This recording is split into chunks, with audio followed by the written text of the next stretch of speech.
bancada do Partido Progressista na Câmara recebeu recentemente a filiação dos deputados Guilherme Mussi, de São Paulo, Manato, do Espírito Santo, e Márcio Junqueira, de Roraima. Os três novos parlamentares prometeram se empenhar para o crescimento e unidade cada vez maior da bancada progressista e trabalharem para o crescimento do partido em todo o Brasil. Promovida pelo presidente do partido, senador Ciro Nogueira, a solenidade de apresentação dos novos deputados contou com a presença dos dirigentes do partido e com um grande número de deputados federais. A maioria dos presentes saudou os novos companheiros de legenda.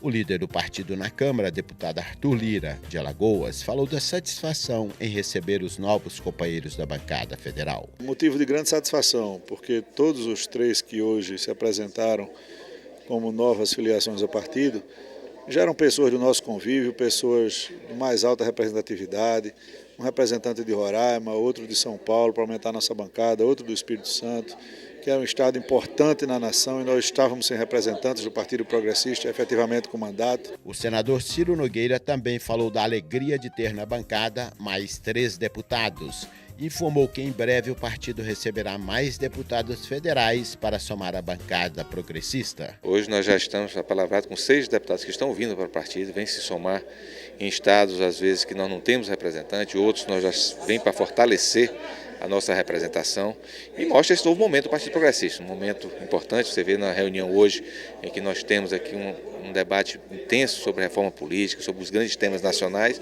e isso, graças a Deus, tem tido uma acolhida muito grande, seja no Congresso Nacional, seja na sociedade, e os frutos estão aí com a filiação de 3 novos deputados em estados importantes da federação que vêm somar a essa grande bancada do Partido Progressista na Câmara dos Deputados. O Brasil que a gente quer é progressista.